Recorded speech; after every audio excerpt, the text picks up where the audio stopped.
Hello friend, welcome back to my channel Abhirupa. তোমাদের এই চ্যানেলে সবাইকে অনেক অনেক স্বাগত। আশা করি তোমরা সবাই অনেক ভালো আছো। তো নিয়ে এসেছি নতুন ব্লগ।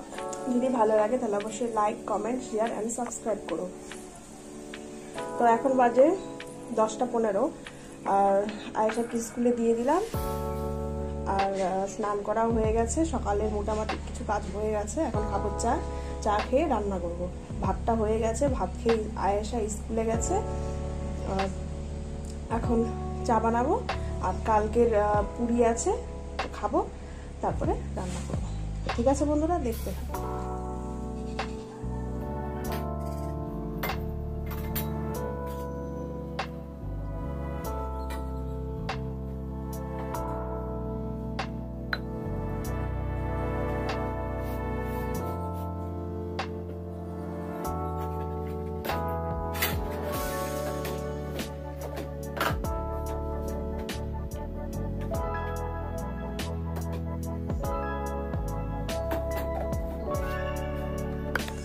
চাটা হয়ে গেছে আর আমি বেশি চা বানাইনি, কারণ আমি একা খাবো, আমার বেশি চা খাওয়াটা ঠিক না।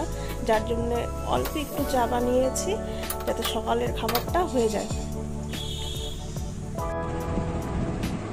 আজকে সকালবেলা উঠে অনেক কাজ করে নিয়েছি। ঘরটা ঝাড়ছি, অবশ্য প্রত্যেক দিনই ঝাড়া হয়। যখন ঘর ঝাড় দেয় তখন একটু করে ছেড়ে নিয়ে অত নোংরা হয় না। অল্প একটু ঘরটা ঝেড়ে নিয়েছি, বারান্দাটা আর বাইরেটাও ঝেড়ে নিয়েছি। আর একটা কাঁথা আর মশারিটা দিয়ে দিয়েছি। আর বেড কাভারটা সবসময় ঘুমায় হয়, দুর্গাপূজার আগে এগুলো আরেকবার দিয়ে দিব, তাহলেই হয়ে যাবে। তো ঠিক আছে বন্ধুরা, দেখতে থাকো।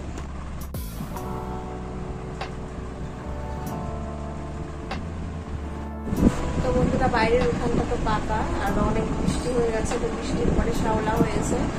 তো এখন তো বৃষ্টি একটু কম আছে, আর থাকলেও কিছু করার নেই, কারণ সামনে পূজা চলে আসবে। পূজাতে শ্যাওলাগুলো তো উঠতেই হবে। তো অনেকটা হয়ে গেছে, উঠিয়ে আসলাম আর অল্প একটু বাকি আছে, গিয়ে উঠাবো।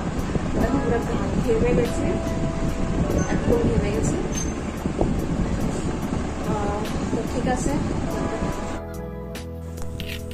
তো আমার কাছে উঠানোর মতো কিছু নেই, যার কারণ একটা চামচ ভাঙা ছিল, তো ওইটা দিয়ে উঠিয়ে দিচ্ছি।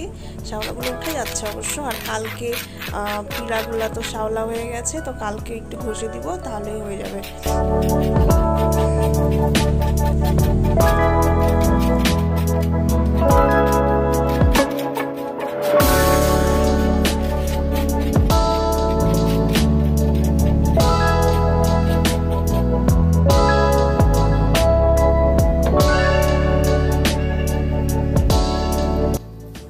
অনেকটা শ্যাওলা উঠে গেছে, এখন ঝাড় দিয়ে নিব।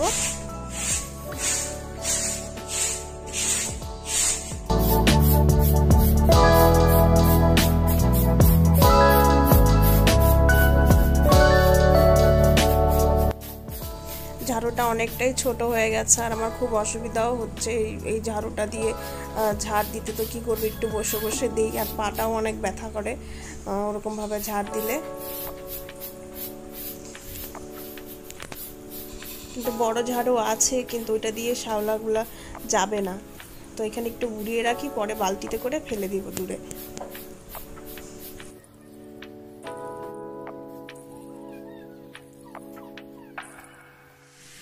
তো রান্না করব, কড়াই চাপিয়ে দিয়েছি। আর এখানে পটল আছে, তো পটলগুলো অল্প ভেজে নিব। আর তোমাদের দাদা ভাই তো বাড়িতে থাকে না, আমি তো একাই, আর আয়েশাও পটল ভাজা খায় না। পটল ছিল বাড়িতে, তাই ভাবলাম একটু ভেজে রাখি। আর 3টা ডিম নিয়ে আসছি। আয়েশা ডিম খায় না, আয়েশা ডিম খাবে না, মাছ খাবে না, ও মাংস খায় না। ও শুধু আলু দিয়ে বা কলা দিয়ে এগুলো দিয়েই ভাত খায়। তো এখানে টমেটো কেটে নিয়েছি, আদা কেটে নিয়েছি, আর রসুন, পেঁয়াজ এগুলো বেটে দিব, আর এগুলো এমনি দিব। তো এগুলো এখন ওই যার এখানে জিরা আর ধনে আছে, এগুলো বেটে নিব। টমেটোটাও বেটে নিব। সেখানে ডিমগুলো ভেজে নিচ্ছি। আর ওইদিকে মশলা বাটা হয়ে গেছে। আর এদিকে পেঁয়াজ কুচিগুলো দিয়ে দিব। আর এই ডিমের তরকারিতে এসে আলু দিব না, এমনি শুধু ঝোল বানাবো মাখা মাখা করে। তো ঠিক আছে বন্ধুরা, দেখতে থাকো।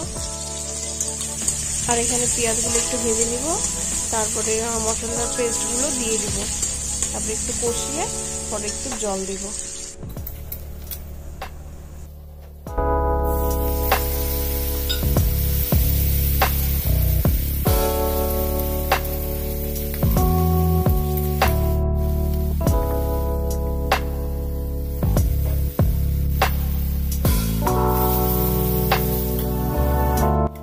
একটু জল দিয়ে কষিয়ে নিব, না হলে মশলাটা পুড়ে যাবে। জল দিয়ে কষিয়ে নিব, তারপরে তেল বেরোলে তখন জল দিব আবার একটু। এখানে তেল ছেড়ে দিয়েছে, তো এখন জল দিয়ে দিব। রান্না করতে গিয়ে গ্যাসের মধ্যে তেল ছিটে আসে, তার কারণে দেখতে ভালো লাগে না। তো সকালবেলা একবার গ্যাসটা মুছা হয়েছে, তো এখন আবার আরেকটু মুছে নিচ্ছি, কারণ রান্না প্রায় হয়ে গেছে। তো এখন আমি একটু বিছানাটা ঝেড়ে নিব। আয়েশা তো বাড়িতে নেই, আর ও থাকলে বিছানা ঝাড়াটাই বেকার, কারণ ও পা মুছে বিছানায় একবারও উঠবে না। তো বাড়িতে গিয়েছিলাম, বাড়ির থেকে ধনে নিয়ে আসছি, গোটা ধনে। তো এগুলো একটু ধুয়ে নিব, কারণ অনেক তরকারিতে আমি খাই, যেরকম মাছের ঝোলে, মাংসতে খাই, ভালো লাগে। আর এইদিকে দেখো তরকারিটা হয়ে গেছে, এখন নামিয়ে নিব বাটিতে। সব কাজ হয়ে গেছে, এখন আয়েশা স্কুল থেকে আসবে, আর ওকে রাস্তার সামনে দাঁড়িয়ে থাকতে লাগবে, ও আসবে, ওকে নিয়ে আসতে হবে। তো যাই হোক বন্ধুরা, যদি আমাদের এই ভিডিওটি ভালো লেগে থাকে তাহলে অবশ্যই like, comment, share and subscribe করো। তো ভালো থেকো বন্ধুরা, সুস্থ থেকো।